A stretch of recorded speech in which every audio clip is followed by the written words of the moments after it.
So I know a lot of you guys out there have heard just a lot of criticism and straight up bashing on the new Star Wars Galactic Starcruiser experience from Disney. Is it worth $6,000? Why are we paying $7,500? And are we thinking about just canceling the experience because of all the unflattering first look videos that Disney's been releasing? Come hang out with me, guys. I'm going to talk about all the footage that's been released and give you my thoughts on some of the embarrassing parts and also a few of the secret parts that I think you might have missed, that this could be better than I think. I also have the answer for Disney to try to save this project and completely revamp it and give all the Star Wars fans the experience that they deserve. My answer and my thoughts coming in this video. Don't go anywhere. You will watch the entire video. Hey guys, thank you so much for clicking on our video. We are Finding the Force, and I will be your host, Obi-Dad Kenobi. Wow, I feel good. Hello there, everybody, and thank you again for joining me. If you're new here, feel free to click that subscribe button and the bell so you don't miss any of our videos. We make videos about anything Star Wars, but especially lightsabers.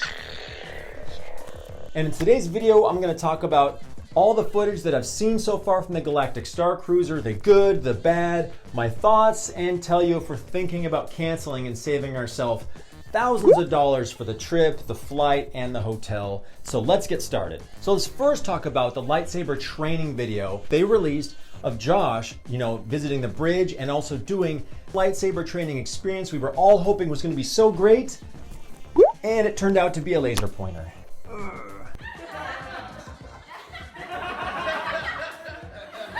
I mean, the first thing that really hit me in the gut is that he's not even holding the retractable lightsaber that he's been flashing around everywhere while there's a Galactic Starcruiser commercial in the background. The blade's not even flickering, you guys. It's not, why can't it flicker?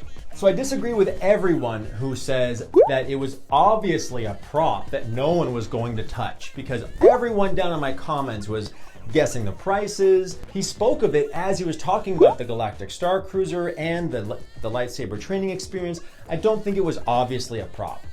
Maybe they just haven't finished polishing up all the design of it yet, which is why it's not going to be for sale, which is why we can't use it in the lightsaber experience. Maybe we will one day. So that was my first letdown, is that he's holding like kind of a boring lightsaber. It doesn't belong to a character in the films. It has a fixed blade. And then this like laser pointer, pew, pew, pew, pew, pew. Oh no.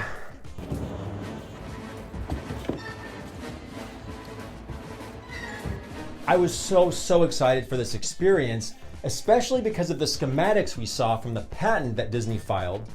They made a whole video about that. And in the schematics, they talk about all the working components of the real retractable lightsaber. But my favorite schematic is where you can see this like blaster bolt like hitting the blade and deflecting off, and my mind just got blown. It looks just like the rendering, the concept art for the experience, that like, how are they going to shoot blasters at us? This is going to be so awesome. I was really excited about that. So when I saw little beams of light, man, what a bummer. I believe the lightsaber used in the training has a speaker and also has some kind of a rumbling, vibrating effect. That's just my prediction. It's going to enhance the experience, and we might even hear voices from Jedi. You're going to hear the sound of like blaster deflects, even if you're deflecting some light. And also what we see Josh doing in this video, only on beginner, newbie, novice mode. Okay, this exercise is going to increase in difficulty, and there's even going to be a part where you use the Force and you get some kind of a helmet or a blindfold, and that's why I think the saber is going to have like a vibrating feature, because the stronger that you get closer to the beam, then you can feel it. I'm really hoping that the lightsaber training is one of those things where it's more fun to do than it is to see someone doing in a video with all the lights turned on. That it's probably going to be darker and a much more immersive experience. Okay, now let's talk about the deleted video that Disney took down because he got so much bad feedback of this really excited guy who's like really excited. I've never seen anyone so excited about something in my life. Oh, I'm just too excited. We gotta go inside. First, he gets a tour of the bridge. Now the bridge at first look, when you look at it, you know, I have this instinct like I want it to look like the original trilogy, which are my favorite films. And the tech in the original trilogy looks like very 70s, very vintage, and just kind of make believe, but we can't forget that this is like a luxurious like starliner, okay? This is like from Naboo, there's sleek shapes to it and there's enhanced, you know, improved technology. So I'm gonna say that the bridge overall looks good, lots of buttons and knobs, but the worst thing they can do is make like 15 knobs do nothing and have 3 buttons that actually work and do something. So I hope it's not all just for show. But here's my expectations for the bridge experience. I envision everyone's getting a tour of the bridge, but then, oh no, the First Order, like all these massive ships like come out of hyperspace, there's TIE fighters flying everywhere and a battle commences. And everyone has to rush to their different areas to try to help, whether it's the gunners or the pilots or the engineers, and everyone's working together to try and fight off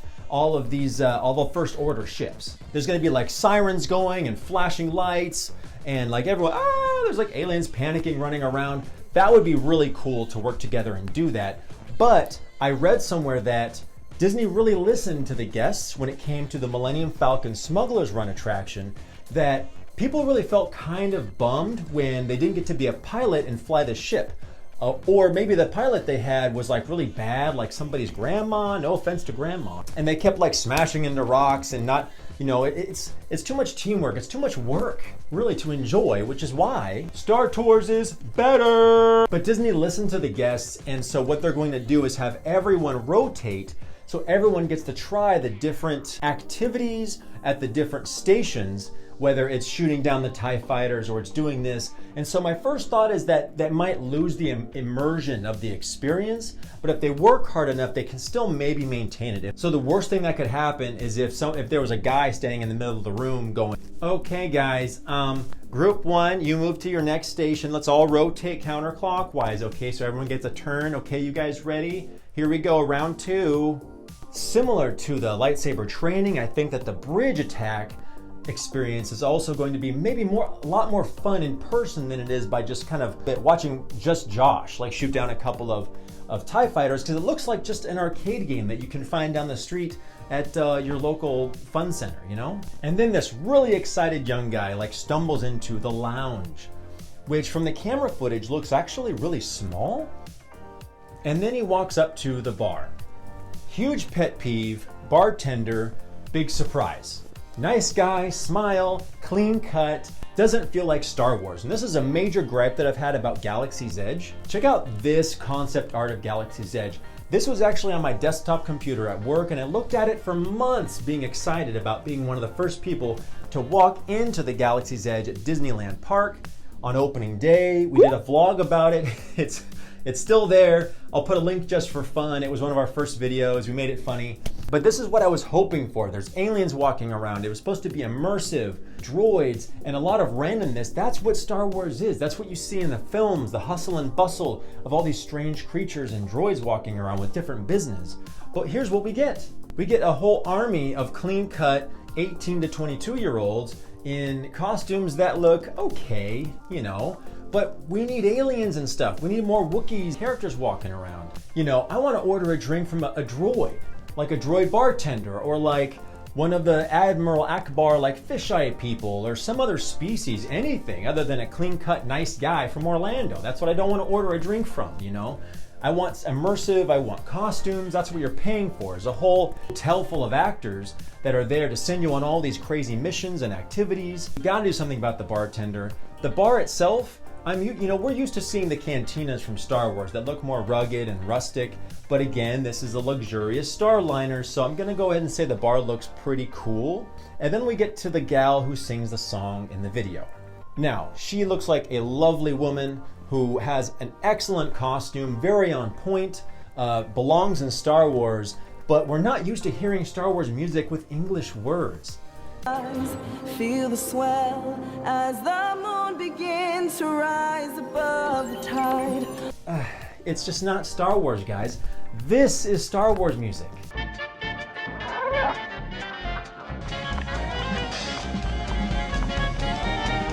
And this is Star Wars music.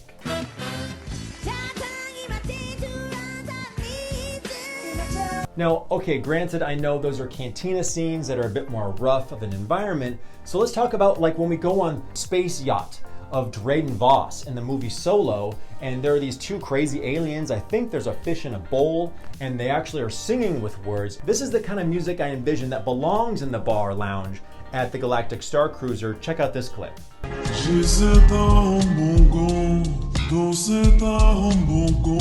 But again, if that lady's watching out there, you have a beautiful voice, did a great job singing. Just that's not a Star Wars song. No wonder they took that video down. But I went ahead and reposted it for them, so that link will be down in the description.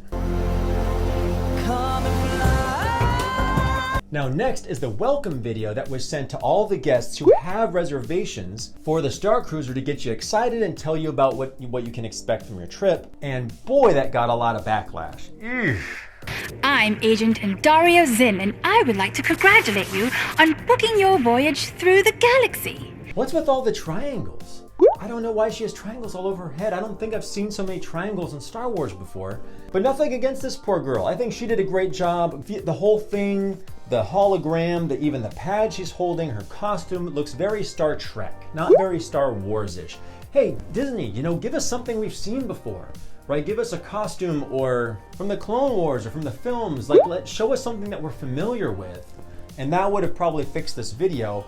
But there is one part of this video I think you guys might have missed that actually makes this trip sound kind of exciting. It's the very end of the video. Listen to what she has to say. Chandrila Star Line reserves the right to alter any excursion or itinerary without notice in the unlikely event of piracy, invasion, sabotage, or planetary uprising. Chandrila Star Line is not responsible for galactic unrest. Bye!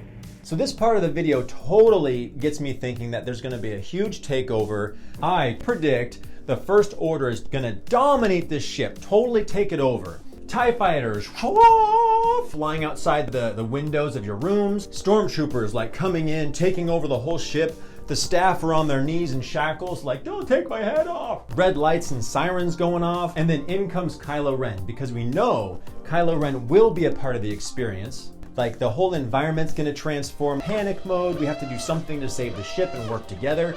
Sounds kind of exciting, and I think that part was overlooked from a lot of you guys. The thought of being overrun by stormtroopers and being held hostage and prisoner sounds pretty exciting and cool. And let's talk about the money now. This picture here, it's a little misleading. It's truthful, but pricing picture that we've all seen, right? 4 guests in a stateroom, $6,000, but then below it is a reasonable number, $750. That's per person per night. Multiply that times 3, and it's $2,400 per person per trip. I get it, but that's advertising. They want to put little numbers that look more appealing to you, even though they have to put the total in front of you. But you can totally see that per person per night goes from $1,200 to $900 to $750 the more people you pack into a room. So if me and my little Land Insidious just go together, we're talking $5,000, $2,500 each for the trip, and $1,200 per person per day. So why are we paying $7,500? Pow! We've got 5 people we're cramming into that tiny little stateroom. Me, Landon's 3 friends, one of which is Disneyland Nurse. If you're a Disney fan and you love the parks, check him out on Instagram. He covers all kinds of news and is always up to some kind of hijinks. Feel free to check him out. I'll be traveling with him. So with 5 people, including tax, and you have to get trip insurance. What if there's bad weather? What if someone gets terribly ill or something? This covers the whole trip and gives you a full refund. So with all that included for 5 people, the total is $7,500, but it also brings down the price down to $500 per person per night.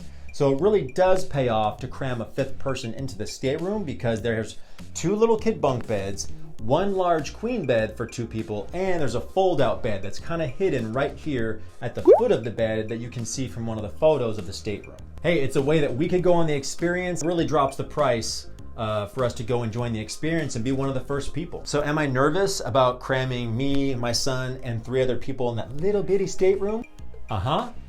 I just hope I don't come down with some really bad gas or something. But I'm gonna bring like a face mask and earphones and all that kind of stuff to get some shut-eye. So I bet you guys are wondering, what is my answer for Disney on how to fix this whole experience? One name, Dave Filoni. Come on, guys, what more do you need? This guy is a total fanboy with director skills, man. I got so much respect for him. This guy knows Star Wars. He's a total expert.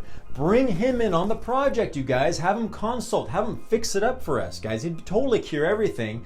And add freaking Jon Favreau for good measure. I know they're busy guys, but just get some ideas bouncing off their heads. And I bet they would have given that bartender a low-hanging eyeball, kind of like the guy from A New Hope. I think this project they could knock out of the park if they brought those two guys in who've done more to improve Star Wars and Boba Fett and all the series that are coming out. I got so much respect for those guys. I'm so glad they have brought Star Wars back from the brink of disappointment for a lot of you fans. All right, so are we thinking of canceling our trip? I actually haven't done a lot of firsts in my life. Star Wars is something I love sharing with my son. So we were the first people to walk through the gates on opening day of Star Wars Galaxy's Edge. We were one of the first people that day to ride Rise of the Resistance, the most technologically advanced attraction ever created. And I still believe Disney's going to do a good job with the Galactic Starcruiser. I still believe it. They have to. The same people who brought you Galaxy's Edge, and I think they stopped all the videos because they're still reworking a lot of stuff. And what I'm hoping for and looking forward to the most is the immersion. The actors, the adventures that you're going on. So thank you guys so much for watching to the end of our video. I really appreciate it. Please go ahead and hit the like button and comment down below what you guys think. Have I changed your mind at all? Do you think we're crazy for spending this much money? And do you think there's any hope that Disney can still turn around the Galactic Starcruiser experience and make it more Star Wars and less Beam Me Up Scotty on the Enterprise? Beam me up, Scotty. So you guys take care and be safe out there, and make sure to have an awesome Star Wars day. Bye guys, see you in the next one. Take care.